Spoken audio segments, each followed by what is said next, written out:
Representative Ward, can you help explain any tax relief bills that you might have that would create? Let me give some good news.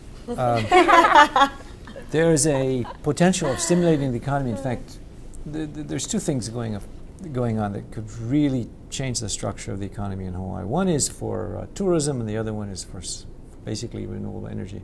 The first one is a bill we just passed today, a few hours ago, House Bill 994 or 944, space tourism.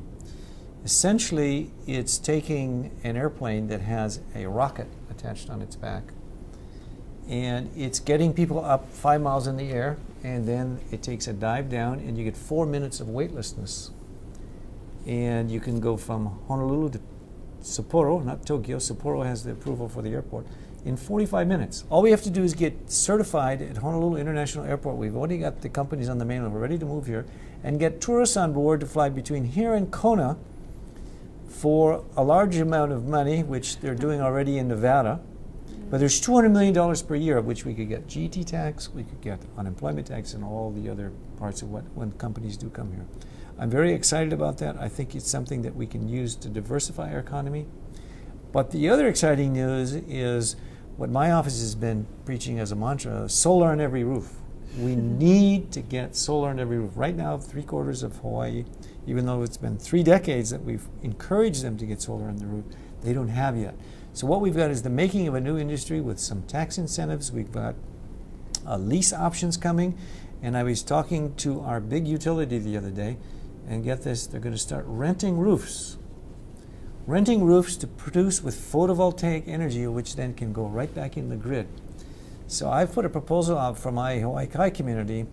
If we rent you our roofs, will you give us then free solar on our roofs? So then the money that we're making to put back into the grid will amortize the loan to pay off the solar photovoltaic as well as the solar heating and other tank mechanism. The point is, with what's going on with the lanai, the windmills, what's going on in the OTEC, DOD's got a big experiment with its water conversion. For those who don't know the OTEC, it's warm water going cold water in circulation, creating a generator and a dynamo effect. That which is going on in so many other areas, Hawaii is going to be not only a model for the nation, but for the world. And that's a new energy that creates jobs that are not low paying, they're high paying. So on the horizon, space tourism.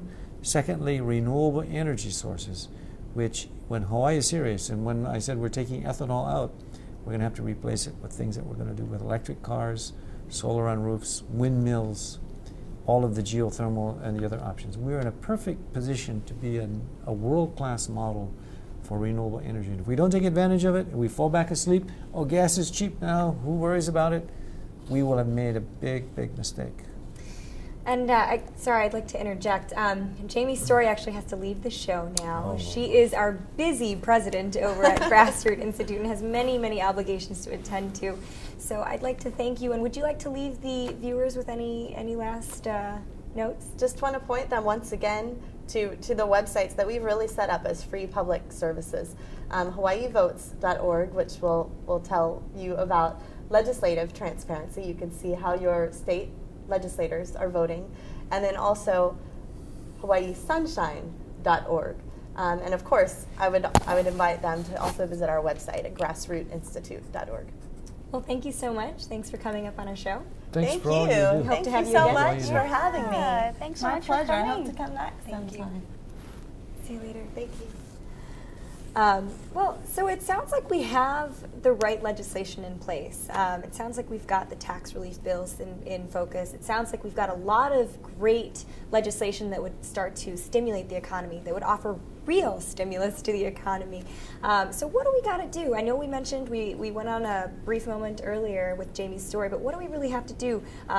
What is your advice as legislators? What can we get the public to key in on to get these important bills that are at hand moving along the process? Well, I do want to just go back to what you talked about earlier, and then we'll kind of go into answering that question for you. I want to talk about something that happened with the stimulus that is bad government. And the governor talked about this at the Lincoln Day dinner. And she talked about how all the reforms that Clinton and Bush and the Lingo administration did in terms of employment and unemployment and getting people into jobs, the reforms that they did for welfare and things like that are being pushed back. Basically, before, when you're unemployed, you would have to show that you're trying to get a job and show progress. And when you take unemployment, you can only do it for a certain period of time.